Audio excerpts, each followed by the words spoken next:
আসসালামু আলাইকুম রহমতুল্লাহি ওবরাকাতুহু। তো ইনশাল্লাহ আমরা আজকে উসুলে শাসি এর আরেকটা সবক নিয়ে ইনশাল্লাহ উপস্থিত হয়েছি। তা আমরা হাকিকত মাজাজ সম্পর্কে পড়তেছিলাম। আসুন আমরা সামনে পড়ি। ওয়াফিস সিয়ারিল কাবির, সিয়ারে কাবিরের কিতাবের মধ্যে আসছে লাউ ইস্তামানা। আমরা জানি যে হাকিকত মাজাজ একসাথে একত্রিত হতে পারে না, একই সময় হাকিকত মাজাজ একসাথে অর্থ নেওয়া যাবে না। তো তারই উদাহরণ চলতেছে লাউ ইস্তামানা, যদি কে নিরাপত্তা কামনা করে, আহলুল হারবি, যারা আহলে হারব আছে, কাফের কুফার আছে, তারা যদি নিরাপত্তা চায় মুসলমানদের কাছ থেকে, কাদের ব্যাপারে? আলা আবা ইহিম, তাদের আবা যারা আছে, বাবা বাপ দাদাদের ব্যাপারে।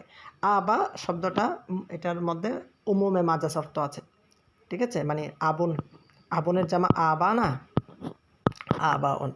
তাহলে আবুন মানে বাবা, এটা হাকিকি অর্থ। আর আবা জামা মানে বাবা সমূহ, তার মানে বাবা, বাবার বাবা, বাবার বাবা, দাদা, তারপরে এভাবে নানা, হ্যাঁ, এভাবে পরদাদা, পরনানা ইত্যাদি। তো আবুন শব্দটার প্রকৃত হাকিকি অর্থ হচ্ছে বাবা, আর এটার মাজাজি অর্থ হচ্ছে এর পরেরগুলো, তার উপরে, মানে বাবার বাবা, তার বাবার বাবা, তার বাবার বাবা, ওগুলো হচ্ছে মাজাজি অর্থ। তো আমাদের ইমাম আজম আবু হানিফা এটা দ্বারা মানে মিসাল দিচ্ছেন। তো কেউ যদি আহলে হারব যদি বলে আমাদের বাবাদের আমরা নিরাপত্তা চাই, আবাহিম, তাদের বাবাদের নিরাপত্তা যদি কামনা করে, চাই, তো লা তা দেখলো, তো এই নিরাপত্তার মধ্যে প্রবেশ করবে না আল আজেদাদু, দাদারা প্রবেশ করবে না। কেন? কারণ যে কোনো একটা হবে, একই টাইমে তো একটাই না নেওয়া যাবে, হয় হাকিকি অর্থ নিব না হয় মাজাজি। তো হাকিকি অর্থ তো বাবারাই, এখানে দাদারা আসবে না। কেন? দাদারা যদি আসে তখন হাকিকত মাজাজ একসাথে চলে আসবে, যেটা আমাদের মতো কিনে জায়েজ নেই। তো লা তাদখুলুল আজদাদু, আজদাদ এখানে আসবে না ফিল আমান, নিরাপত্তার মধ্যে। ওয়ালাউ ইস্তামানু, যদি তারা নিরাপত্তা কামনা করে, আলা উম্মাহাতিহিম, তাদের মায়েদের ব্যাপারে। তো উম্মুন শব্দের হাকিকত অর্থ হচ্ছে মা, আর এটার জামা উম্মাহাত। উম্মাহাতুহুম, আলা উম্মাহাতিহিম। তো উম্মাহাত মানে মা সমূহ, অর্থাৎ মা, মায়ের মা, মায়ের মা, এরাও এখানে শামিল। তো মা এটা হাকিকি অর্থ মায়ের মা, মানে নানি, পর নানি, নানির নানি, এর নানির নানি, এভাবে করে করে যারা উপরে আছে ওগুলো হচ্ছে সব মাজাজি। তো এখানে যেহেতু যেখানে হাকিকত নেব সেখানে মাজাজ বাদ যাবে, যেখানে মাজাজ নেব সেখানে হাকিকত বাদ যাবে। এখানে আমরা জানি যতক্ষণ হাকিকতের উপর আমল হয় ততক্ষণ মাজাজের দিকে যাওয়া যাবে না, আগে হাকিকত অর্থ নিতে হবে। তো এখানে তো মা অর্থ নেওয়া যাচ্ছে, আবা এর মধ্যে বাবার অর্থ নেওয়া যাচ্ছে, তো আমরা মাজাজের দিকে কেন যাব? হাকিকত মাজাজ যদি চলে আসে তখন আমরা কোনটা নিব? হাকিকতটা যদি নেওয়া সম্ভব হয় হাকিকত নিতে হবে, আর হাকিকতটা যদি মোতাআজ্জার বা মাহজুরা হয়, সামনে আসবে এগুলা, তখন মাজাজের দিকে যেতে হবে। কখন হাকিকি অর্থ নিব, কখন মাজাজে অর্থ নিব, কখন অমমে মাজাজ অর্থ নিব, সেটা সামনে আসবে আমাদের আলোচনা, আরও দীর্ঘ আলোচনা।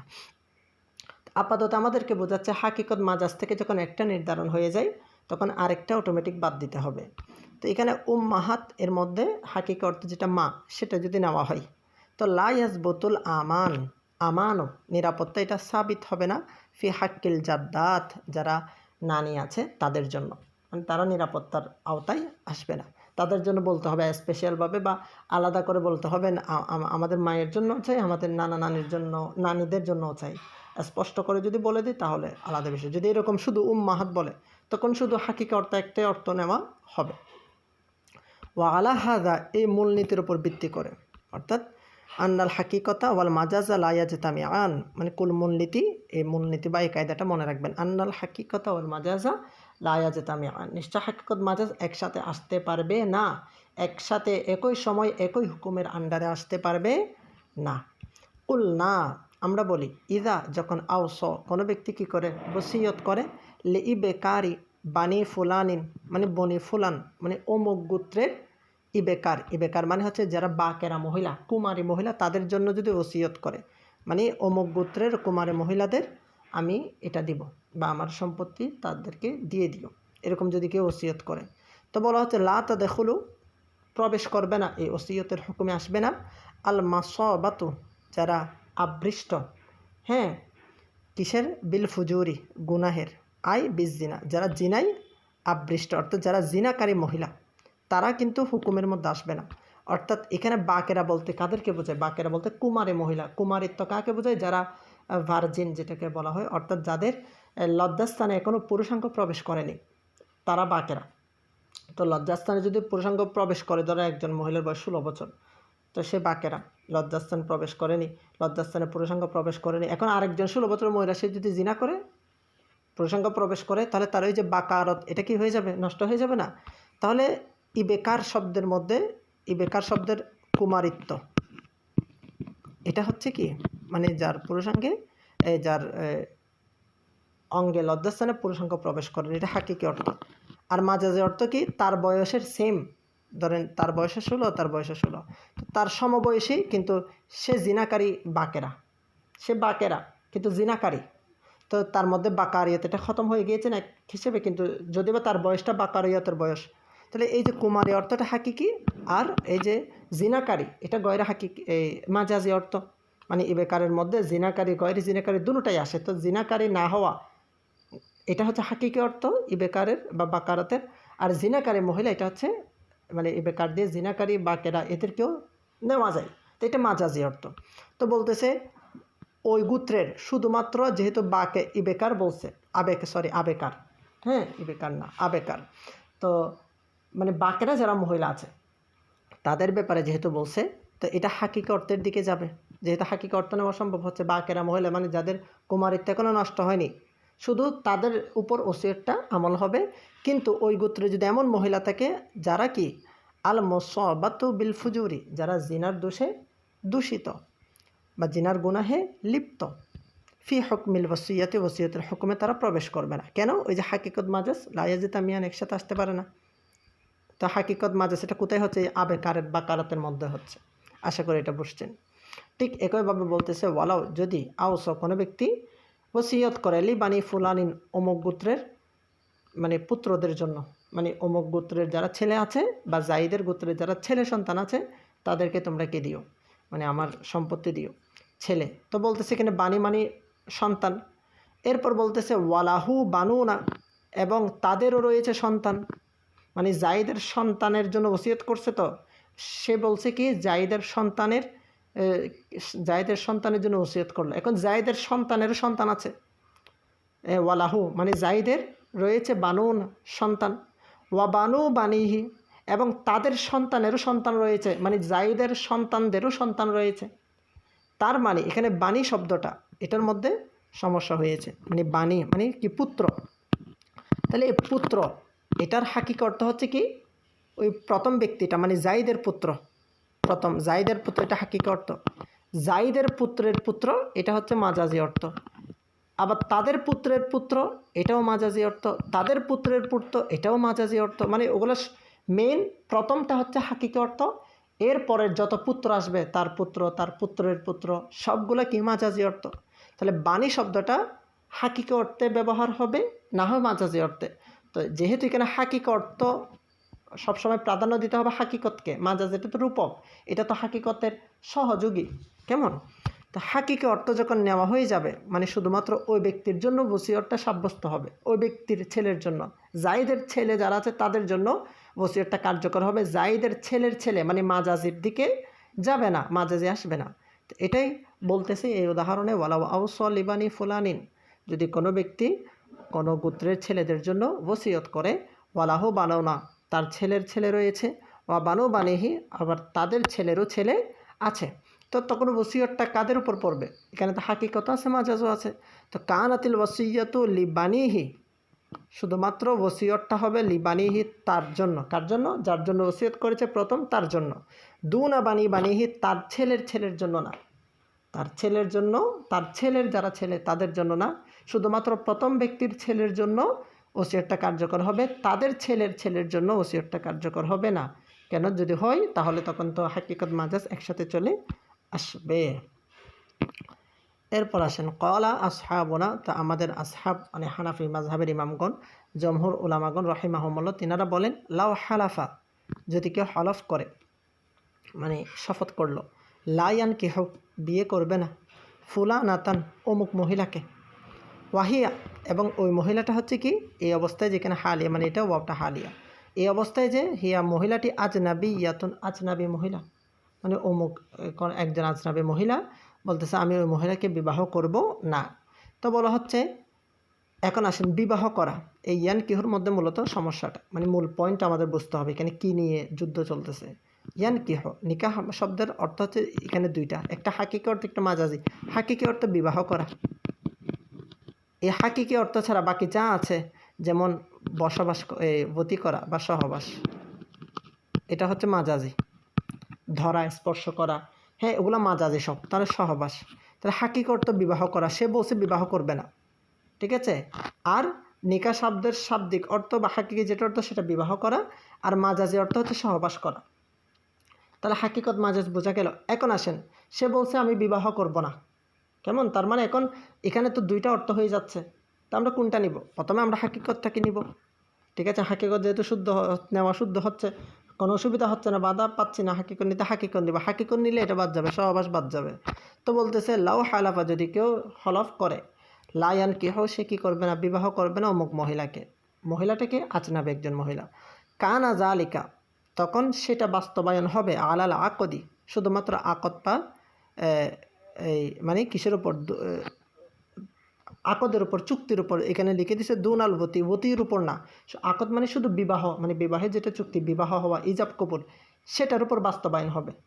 বতির উপর হবে না।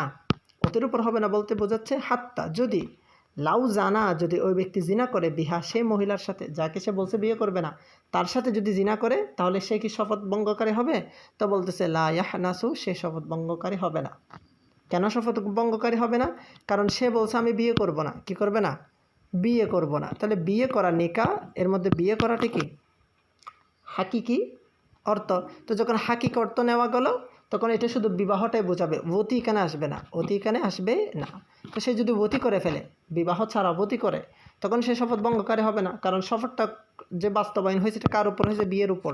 তো হাকিকি অর্থ যেহেতু মুরাদ হয়ে গেছে, আমল হয়ে গেছে, তো মাজাজ অটোমেটিক বাদ পড়বে। তো সে যদি ওই মহিলার সাথে বাইচান্স জিনা করে ফেলে, তাহলে সে শপথ ভঙ্গকারী হবে না, তাকে শপথ ভঙ্গের কাফফারা দিতে হবে না। তার মানে এখানেও বোঝাচ্ছে কি হাকিকত মাজাজ একসাথে আসতে পারে না। এখন আসেন, এখন আমাদেরকে ইমাম শাফির পক্ষ থেকে কিছু আপত্তি পেশ করা হচ্ছে। ওয়ালা ইন কলা, যদি বলা হয় বা যদি বলে, তো এই যে ওয়ালা ইন, এটা একটা সাইন, হ্যাঁ, ফিকার কিতাবে এটা ইতিরাজের সাইন। যখন কোনো মাসালা বর্ণনা করা হয় বা আমাদের নিজের স্বপক্ষে মুসান্নিফ দলিল দেন, এর মাঝখানে বা এরপরে বা কোথাও যদি ওয়ালা ইন কল আসে, তখন আপনি বুঝে নেবেন আমাদের মাসালার বিপরীতে বা আমাদের প্রতিপক্ষ যারা আছে, আমাদের বিরোধী দল, তারা আমাদেরকে কিছু মাসালা, আমাদের খিলাফ, মানে আমাদের দেওয়া মাসালা যে ভুল হয়েছে, আমাদের দৃষ্টিতে, আমাদের নিয়ম অনুযায়ী আমাদের দেওয়া ফতোয়া ভুল, সেটা তিনারা প্রমাণ করার জন্য ইতিরাজগুলো পেশ করতেছে।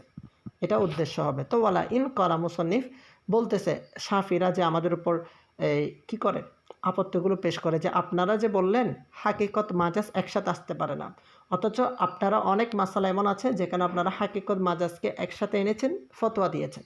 সেগুলো কি কি বলতেছে? ইদা, যখন, হালাফা, কেউ যদি কি করে, শপথ করে, লা ইয়াদাউ, সে রাখবে না, কদামাহু, তার পা, ফি দারি ফুলানিন, অমুক ব্যক্তির ঘরে। কেউ শপথ করলো, আল্লাহর শপথ, আমি তোমার ঘরে পা রাখবো না।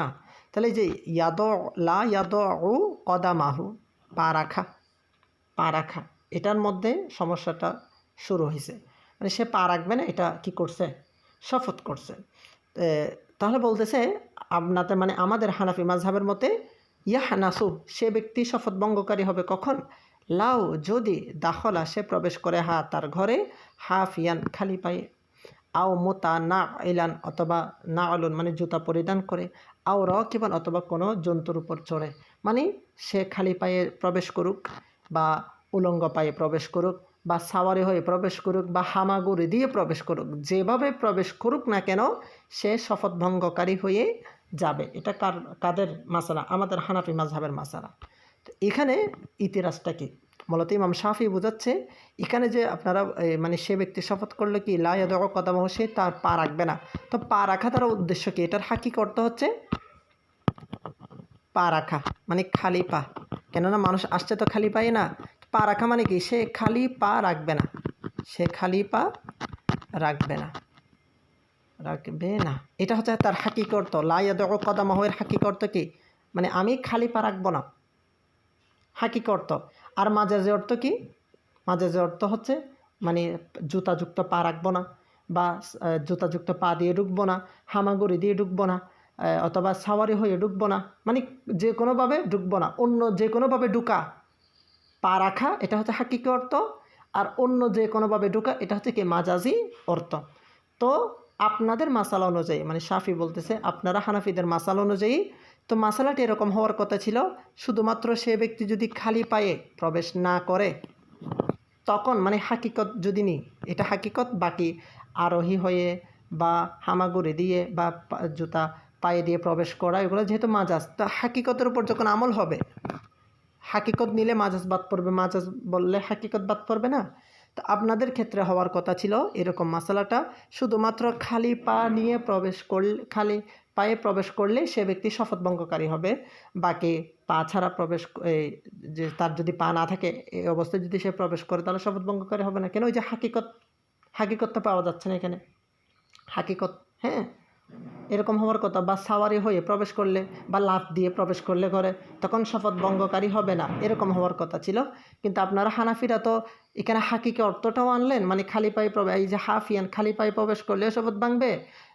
তারপর সে যদি আরোহী হয়ে প্রবেশ করে তাহলে শপথ ভাঙবে, হামাগুড়ি দিয়ে লাফ দিয়ে যে কোনোভাবে প্রবেশ করলে শপথ ভাঙবে। তার মানে এখানে যে খালি পা হাকিকি অর্থ, সাওয়ারি বা অন্যান্য পদ্ধতি সেগুলো মাজাজি অর্থ। তো এই যে হাকিকত এবং মাজাজ একত্রিত হয়ে গেল না, আপনারা কেন এমনটা করলেন? এটা ওনার একটা দলিল, কেমন? তো এই দলিলগুলো খণ্ডন সামনে আসবে, তখন পড়াবো। তো আপাতত মানে কোন কোন মাসালার মধ্যে এরকম হয়েছে হাকিকত মাজাজ আমরা হানাফিরা একসাথে করে ফেললাম, এগুলা ইমাম শাফি আমাদেরকে দেখিয়ে দিচ্ছে এবং উত্তর আমাদের থেকে খুঁজতেছে। এর আগেরগুলোতে যদি আমরা দেখি, এখানে যেটা বলছে যে দেখেন, মানে কি, যদি কোনো ব্যক্তি বলে আমি অমুককে বিবাহ করব না, তো এখানে বিবাহ করব না বললে এখানে তো আপনারা শুধু বিবাহ অর্থটা নিচ্ছেন, বিবাহের মধ্যে তো অতিও আছে না। যেমন হাত তালাতানকে আজাওজান করে, এখানে বিবাহ করলে হবে না, অতি করে এরপর কি তালাক দিতে হবে। তো বিবাহের মধ্যে তো অতি আছে, তো আপনারা বিবাহ নিলেন, অতি বাদ দিলেন কেন? ওই যে হাকিকি অর্থ আমল হয়ে গেছে, তো মাজাজিটা বাদ, আরেকটা বাদ। কিন্তু এখানে গিয়ে মানে আরোহণের মধ্যে, এই ঘরে প্রবেশের মধ্যে গিয়ে খালি পায়েটা না হাকিকি অর্থ, তো এটার উপর তো আমল হবে, এটা তো আমল নেওয়া যাচ্ছে, মানুষ খালি পায়ে প্রবেশ করে, এটা নেওয়া যাচ্ছে। তো এটার সাথে আপনি মাজাজি বাকিগুলোকে কেন আনলেন? এই উপরের মাসালাগুলো তো আনেন নাই কেন? আপনাদের কায়দা কি? আন্নাল হাকিকত ওয়াল মাজাজ লা ইয়াজতামিআন, হাকিকত মাজাজ একসাথে আসে না, এখানে কেন চলে আসলো? ঠিক আছে, এখন আসেন ঠিক একইভাবে ওয়াকাযালিকা, এমনিভাবে আরেকটা মাসালা, এরকম একটা মাসালা আমাদেরকে বলতেছে, লাও হালাফা, যদি কেউ বলে, হলফ করে, লায়াস কোনো, সে বসবাস করবে না, দার ও ফুলালিন, অমুকের ঘরে সে বসবাস করবে না। তো বলা হচ্ছে ইয়াহনাসু, মানে আপনাদের হানাফি মাযহাবের মতে ওই ব্যক্তি শপথ ভঙ্গকারী হবে কখন? লাউ কানাতিদ দারু, যদি তার ঘরটা হয় কি, কানাতিদ দার, ঘরটা হয় মিলকান লিফুলানিন, ওই ব্যক্তির আপন মিলকিয়ত, মানে ওই ঘরের সে মালিক, সে তার মালিকানাধীন কোনো ঘরে যদি ওই ব্যক্তি বসবাস করে তাহলে শপথ ভঙ্গকারী হবে। আও অথবা কানাত বি উজরতিন, কানাত ওই ঘরটা যদি হয় বি উজরতিন, ভাড়া ঘর, মানে ওই মালিকের নিজের ঘর না, সে আরেকজন থেকে কন্টাকে ভাড়া নিছে, মানে তুমি তোমার ঘরগুলোকে আমাকে দাও, আমি সেগুলো নিজে ভাড়া দিব, সেখান থেকে একটা পার্সেন্টেজ তোমাকে দিব, বাকি কিছু লাভ আমি রাখবো। তো বলা হচ্ছে ওই রকম ঘরের মধ্যেও যদি থাকে, মানে সে ব্যক্তি যে বলল আমি তোমার ঘরে থাকবো না, তো সে তার ঘরটা যদি নিজের হয়, তা ওই ঘরে যদি ওই ব্যক্তি থাকে তাহলে শপথ ভঙ্গকারী হবে। সেটা যদি উজরতের ঘর হয়, তার আসল মালিকানায় না, তাহলে শপথ ভঙ্গকারী হবে। আর ইয়াতিন, অথবা উধারের ঘর হয়, সে আরেকজন থেকে উধার নিল, ওই ঘরে শপথকারী ব্যক্তি থাকলো, তাহলেও কি হবে? শপথ ভঙ্গকারী হবে। তো এখানে মূলত সমস্যাটা কোথায়, মানে হাকিকত মাজাজ একসাথে কোথায় হয়েছে, যে কি লায়াস কোনো দার ও ফুলানিন, অমুকের ঘরে বসবাস করবে না। তো ঘরে বসবাস করা মানে আমি তোমার ঘরে বসবাস করবো না, তার মানে কি বোঝাচ্ছে? এটার হাকিকত হচ্ছে তোমার হাকিকি ঘর, মানে নিজ ঘর, নিজ মালিকানার ঘর, নিজ মালিকানার ঘর, এটা হচ্ছে কি হাকিকি অর্থ, ঠিক না? তাহলে এটাই না হাকিকি অর্থ শুধু, তার যদি সেটা নিজের মালিকানা না হয়ে উজরতের হয় বা ভাড়া ঘর হয় বা ধারের ঘর হয়, এগুলো তো সব মাজাজি। তো আমরা তো এখানে হাকিকত নেওয়া যাচ্ছে, ইমাম শাফি বলতেছে এখানে তো আপনারা হাকিকতের উপরে না আমল করবেন, একটাই না নিবেন। মানে নিজ ঘর হলে সে যদি, আপনাদের মতো এটা মাসলা হওয়ার কথা ছিল, কেউ যদি বলে আমি তোমার ঘরে থাকবো না, তো বসবাস করবো না বা ঢুকবো না, থাকবো না, তো মানে তোমার নিজ ঘরে, এটা হাকিকি অর্থ হবে কি নিজ ঘরে থাকা, তোমার যেটা তোমার মালিকানায়। তো তোমার তার মালিকানায় থাকা ঘরের মধ্যে সে যদি থাকে তাহলে শপথ ভঙ্গকারী হবে, কিন্তু তার উজরতের ঘরে বা তার ধার নেওয়া ঘরে যদি থাকে তাহলে তো সে কি শপথ ভঙ্গকারী হবে না। এরকম হওয়ার কথা ছিল, কিন্তু আপনারা হাকিকত মাজাজ একসাথে করে বললেন কি নিজ ঘরে হোক, অর্থাৎ ঘরটা তার মালিকানায় হোক বা ঘরটা তার ধারকৃত হোক বা ঘরটা তার উদারকৃত হোক, মানে তার সাথে সম্পর্কিত যে কোনো ধরনের ঘরে ওই ব্যক্তি যদি থাকে তাহলে সে শপথ ভঙ্গকারী হবে। তো এখানে যে হাকিকত মাজাজ আপনারা এক করে ফেললেন, এর কারণ কি? তো বলতেছে ওয়াদা আলিকা, এই যে মাসালাগুলো এখানের মধ্যে কি জামন, ওগুলো জমা হয়েছে বাইনাল হাকিকত ওয়াল মাজাজ, হাকিকত এবং মাজাজ এই দুই মাসালার মধ্যে হাকিকত মাজাজ জমা হয়েছে। কয় মিনিট হয়েছে দেখি। আচ্ছা, আপনাদের যেহেতু পরীক্ষা আছে তো বেশি পড়ালে আবার লোড নিতে কষ্ট হয়ে যাবে। আচ্ছা, ইতিরাজটা পড়াই দিয়ে উত্তরটা ইনশাল্লাহ আগামীকাল পড়াবো। এরপর এখানে খুলনা থেকে মানে উত্তরটা আসবে আর কি। তো খুলনার আগ পর্যন্ত পড়ে দেবো। ওয়াকাজা আলিকা, এমনিভাবে 3টা মাসালা আমাদেরকে বলবে, 3টা মাসালা ইতিরাজ হিসেবে প্রকাশ করতেছে। ওয়াকাজা আলিকা, এমনিভাবে লাউ কলা, যদি বলে আবেদুহু মানে তার গোলাম হুররুন আজাদ, কখন? ইয়াওমা যেদিন, ইয়াকদুমু আসবে, ফুলানুন অমুক ব্যক্তি, মানে অমুক ব্যক্তি যেই দিন আসবে সেই দিন তার গোলামটা আজাদ হয়ে যাবে। তো ফাকদিমা আসলো, ফুলানু ওই অমুক ব্যক্তিটা, সে ব্যক্তিটা লাইলান রাতে, ওই ব্যক্তি বলল দিনে আসলে আজাদ, কিন্তু সে যদি রাতে আসে, সে যদি কি রাতে আসে, আও নাহারন অথবা দিনে আসে, ইয়াহনাসু তাহলে সে শপথ ভঙ্গকারী হবে, মানে আজাদ হয়ে যাবে। এখন বলতেছে কি ইয়াউমুন, আপনারা হানাফি যারা মাযহাব আছেন, ইয়াউমুন মানে তো দিন, হ্যাঁ ইয়াউমুন মানে দিন, আবার ইয়াউমুন মানে দিন রাত দুটোটাই আসে, মানে একদিনের মধ্যে 24 ঘন্টা না, তো 24 ঘন্টা দিনও আছে রাতও আসে না। তো ইয়াউমুনের হাকিকত অর্থ দিন, এটার মাজাজ অর্থ রাত। তো আপনাদের হিসেবে হাকিকত মাজাজ যেহেতু একসাথে আসতে পারে না, আপনাদের মতে হওয়ার কথা ছিল সে ব্যক্তি শুধু দিনে যদি আসে তখন শপথ ভঙ্গকারী হবে, তখন আজাদ হবে, রাতে আসলে তো আজাদ না হওয়ার কথা, কারণ সে তো বললোই দিন, তো দিনের হাকিকত অর্থ হচ্ছে দিন, রাত না। কিন্তু আপনারা হানাফি মাযহাবের দৃষ্টিতে আপনারা হাকিকত মাজাজকে একসাথে করে বললেন সে যদি রাত্রে আসুক অথবা দিনে আসুক উভয় অবস্থায় কি বেয়ত কাবে দেখি সে শপথ ভঙ্গকারী হবে, তার গোলাম আজাদ হয়ে যাবে। কেন? এখানেও তো হাকিকত মাজাজ একসাথে আপনারা করে ফেললেন এই শব্দের মধ্যে, ইয়াউমুনের মধ্যে। ঠিক আছে, তো এগুলোর উত্তর খুব সুন্দর ইনশাল্লাহ সামনে আসবে।